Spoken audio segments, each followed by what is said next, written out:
తాకట్టులో ఉన్న బంగారాన్ని విడిపించి ఆ రోజున్న మార్కెట్ ధర కట్టి మిగిలిన డబ్బును మీకు అందిస్తుంది ఎస్వీఎస్ గోల్డ్.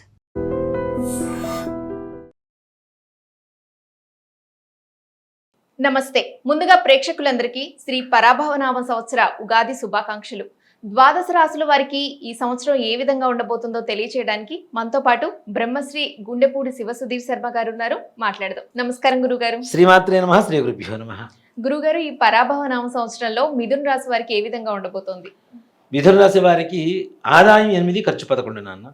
రాజ్యపూజ్యం 1, అవమానం 7. భయపడాల్సిన అవసరం ఏం లేదు. ముఖ్యంగా మిథున రాశి వారికి జన్మస్థానంలో కొన్ని రోజులు గురుడు, అలాగే ద్వితీయంలో కొన్ని రోజులు గురుడు, అలానే దశమ స్థానంలోనేమో శనీశ్వర ప్రభావం, దాంతోపాటు నవమ స్థానంలో రాహు, తృతీయంలో కేతువు. ఇక్కడ గ్రహ సంచారం చాలా అనుకూలంగా ఉంటుంది.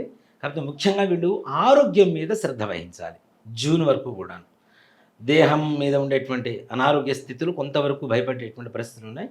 కానీ జూన్ తర్వాత వీళ్ళకి ఎక్కడా తిరుగులేనటువంటి జయం, అంత దిగ్విజయంగా ముందుకు పనులు పూర్తవుతూ ఉంటాయి. కుటుంబంలో చాలా సంతోషకరమైనటువంటి వాతావరణం ఏర్పడుతూ ఉంటుంది. ముఖ్యంగా వీళ్ళకి ఏంటంటే ఎంత డబ్బు సంపాదిస్తుంటారో దాంట్లో సగం వరకు దాచిపెడతారు, ఎంత ఖర్చు పెట్టినా కూడా.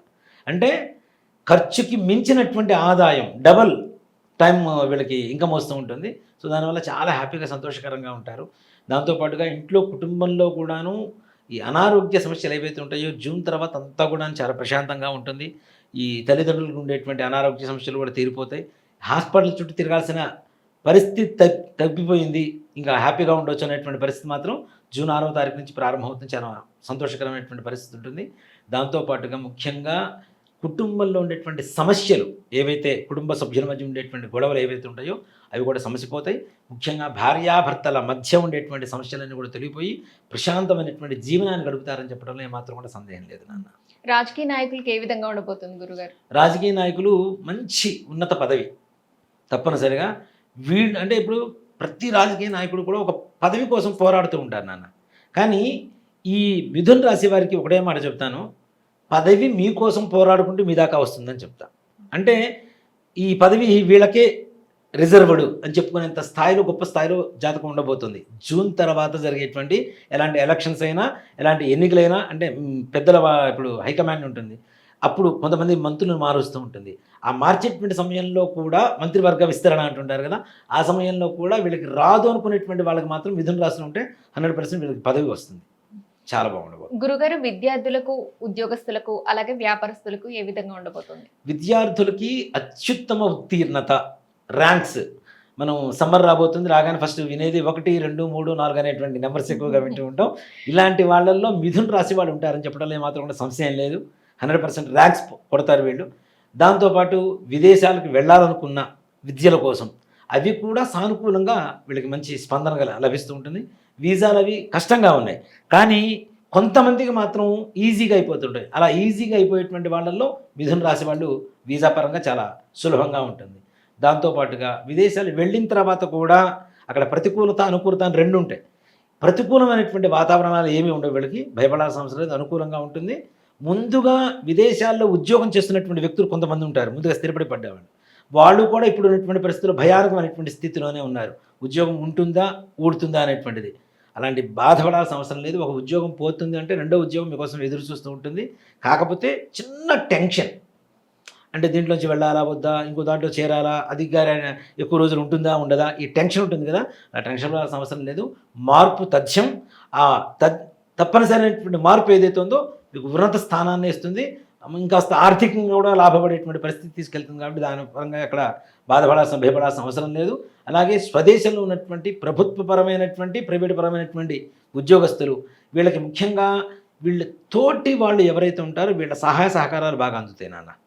ఈ పక్కన ఉద్యోగస్తులు ఉంటారు కదా, వీళ్ళు చేసేటువంటి చిన్న చిన్న తప్పిదాలు ఏమైనా ఉంటే అవి కూడా వీళ్ళు కప్పిపుచ్చుతూ, అంటే కవర్ చేసుకుంటూ ఉన్నత అధికారుల దృష్టికి వీళ్ళని మంచి పేరుతో తీసుకెళ్లేటువంటి పరిస్థితులు ఉంటాయి.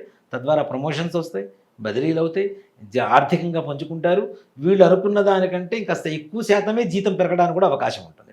అలాగే క్రీడారంగం వారికి, కళారంగం వారికి ఏ విధంగా ఉండబోతుంది? క్రీడారంగం వారు నిజంగా మిథున రాశిలో ఉండేటువంటి వాళ్ళు నాన్న ఈ సంవత్సరం మంచి, అంటే గుర్తింపు తెచ్చిపెట్టేటువంటి ఒక్కొక్క సీజన్లో కొంతమంది ఆటగాళ్ళు ఉంటారు, వాళ్ళకి మాత్రమే గుర్తింపు వస్తుంది. ఈసారి మిథున రాశి వాళ్ళకి ఎక్కువ శాతం మిథున రాశి వాళ్ళు ఉంటారు, మంచి గుర్తింపు తెచ్చుకునేటువంటి వాళ్ళలో. క్రీడారంగంలో ఏదైనా అవార్డు తెచ్చిపెట్టే వాళ్ళు ఎవరైనా ఉన్నారు మన దేశానికి అంటే ముఖ్యంగా మిథున రాశి వాళ్ళని చెప్పుకోవచ్చు. అలాగే కళారంగం వాళ్ళు, ఈ కళారంగం వాళ్ళకు కూడా ఉన్నతంగానే ఉండిపోతుంది నాన్న, మంచి మంచి అవకాశాలు రాబోతున్నాయి. కాకపోతే చిన్న సమస్య ఏంటంటే కళారంగం వాళ్ళకి కొంచెం లేజీనెస్, బద్ధకం ఎక్కువగా పెరుగుతూ ఉంటుంది. ఈ బద్ధకాన్ని కనుక తగ్గించుకుంటే, వచ్చిన అవకాశాన్ని సద్వినియోగపరుచుకుంటే మరింత భవిష్యత్తు బంగారుమయం చేసుకోవడానికి అవకాశం ఉంటుంది. అలాగే రియల్ ఎస్టేట్ వారికి ఏ విధంగా ఉండబోతుంది? రియల్ ఎస్టేట్ వాళ్ళు, రైతులు ఇద్దరికి సానుకూలంగా ఉండేటువంటి సమయం మిథున రాశి వాళ్ళకి. దీంట్లో ఏమాత్రం కూడా సంశయం లేదు. ఉన్న అప్పులు తీరిపోతాయి, వీళ్ళు ముందుగా ఇచ్చినటువంటి అప్పులు వెనక్కి తిరిగి వస్తాయి. తద్వారా ఆర్థికమైనటువంటి ఎక్కడా బాధలు లేవు. ప్రతి పండుగ సంతోషకరంగా చేసుకుంటారు వీళ్ళు చక్కగా.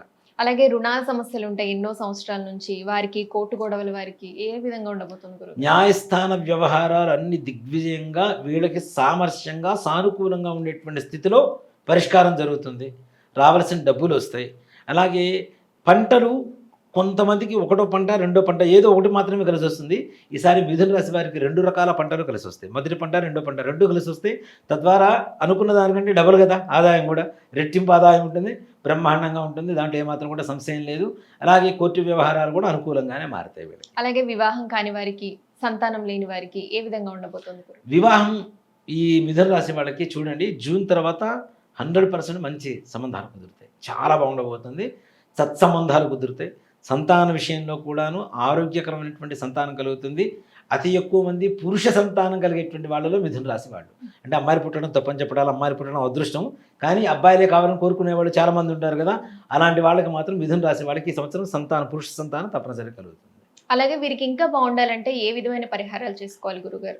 సింపుల్ నాన్న, గురువారం దత్తాత్రేయ స్వామివారి దేవాలయానికి కానీ, రాఘవేంద్ర స్వామివారి దేవాలయానికి కానీ వెళ్ళి దర్శనం చేసుకోవడం, గురుచరిత్ర మనకి దత్తాత్రేయ గురుచరిత్ర పారాయణ చేసుకోవడం, ఇట్లాంటి వాటి వల్ల ఇంకాస్త మెరుగ్గా ఉండేటువంటి అవకాశం ఆ భగవంతుడి దేవర కలుగుతూ ఉంటుంది. విన్నారు కదా, మరిన్ని ఫలితాల కోసం గురుగారు చెప్పిన పరిహారాలు చేసుకోండి, అంతా మంచి జరుగుతుంది. ధన్యవాదాలు గురుగారు. శ్రీమాత్రే నమః. శ్రీ గురుభ్యో నమః.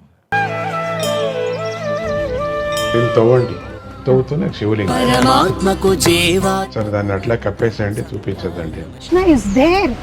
మూర్తి పూజ కాదు, సాక్షాత్ బ్రజేంద్ర నందన భగవాన్ ఉన్నారు మూర్తిలో. ఏమీ ఆశించకుండా ఆరాధించే వాళ్ళు కూడా ఉన్నారా ప్రభుజీ? నిజమైన భక్తి అంటే మనకు తెలియదు కాబట్టి